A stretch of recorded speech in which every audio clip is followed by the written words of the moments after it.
Here we are, middle of March.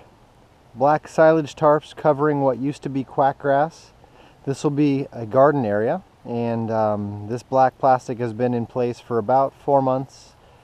And today is the day where I roll it all back.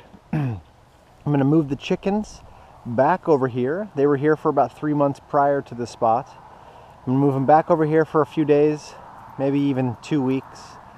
Let them do some scratching, and I'm going to then transplant.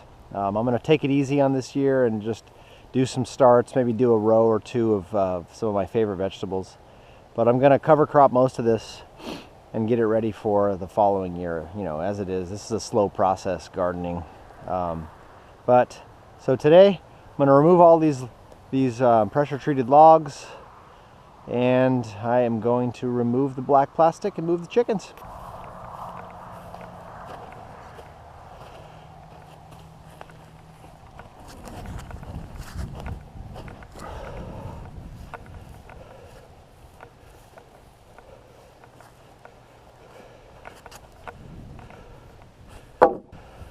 All right, let's take a peek underneath here.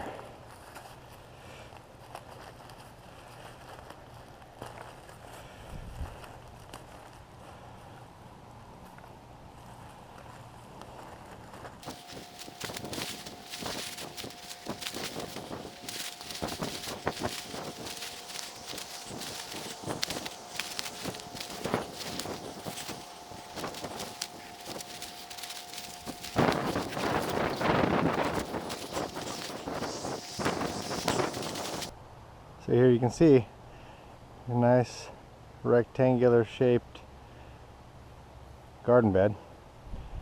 This soil, where I've had it covered, you can see it is just beautiful.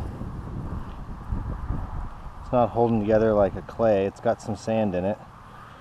I mean, there's not as much organic life as a garden that has been not tilled and growing food for a while. But in terms of a starting garden, I'm pretty excited about this. Take a handful, worm. Worm. What more could you ask for, right? So I'm going to remove the rest of this plastic. I'm going to set up some netting around here and bring my chickens back in.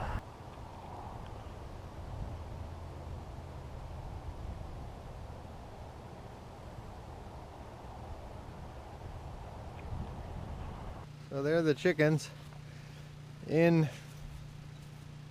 the new garden bed.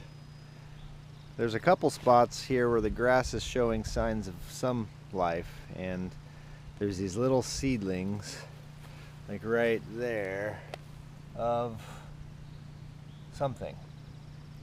And the goal is that the chickens would eat that, scratch around a bit, and get rid of what little bit is left. Look at that one's already eating some grass. That's the goal, just to turn them into here for a couple days, and then move them out. Plan the beds out by, you know, properly spacing them, and then starting the garden, because this is some happy dirt right here. Good. Keep pooping, chick.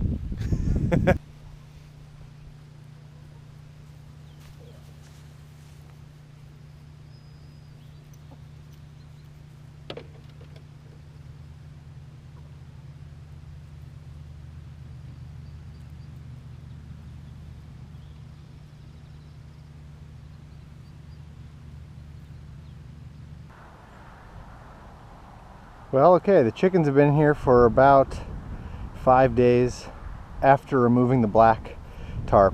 And as you can see already, they've scratched this whole surface down. They've removed a lot of the loose material and moved it around. You can actually see the difference. If you look at this line right here, to the right is area that the chickens didn't have. On the left is the area where I spent the chickens spent the last 5 days. Look at the difference. So you can see here they have not scratched. Here they have scratched. They are busy little creatures. They do a lot of work. They keep things moved around. They evened everything out. They removed the loose material. And it'll be interesting to see how things compare. So anyway, at this point, what I'm doing is I'm going to rope out my beds. I'm going to mark out 30-inch beds with about 18-inch walkways, paths, and set about getting my garden plan together.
is use the BCS walk-behind tractor with the rotary plow implement and put about a 2 to 3 inch cut in each one of the lanes.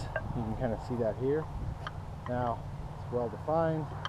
The next to each lane is the actual raised beds, and I'll be able to transplant and direct seed into those beds. So the beauty is yes, I do disturb the soil once, but I define my rows, and I didn't actually till the area where I will be planting my crops. So technically it's still a no-till bed, right? That's my theory anyway. I did see a ton of worms being pitched up onto each of the beds, but yeah, and this material is just absolutely incredible. I mean, it's full of organic matter. So the material itself is full of organic matter. It's a sandy loam, and the top portion up here is, you can see there's our quackgrass rhizomes, root systems, crowns, the whole 9 yards, and this is pretty well dead. So here's hoping that it stays gone as I establish my garden beds.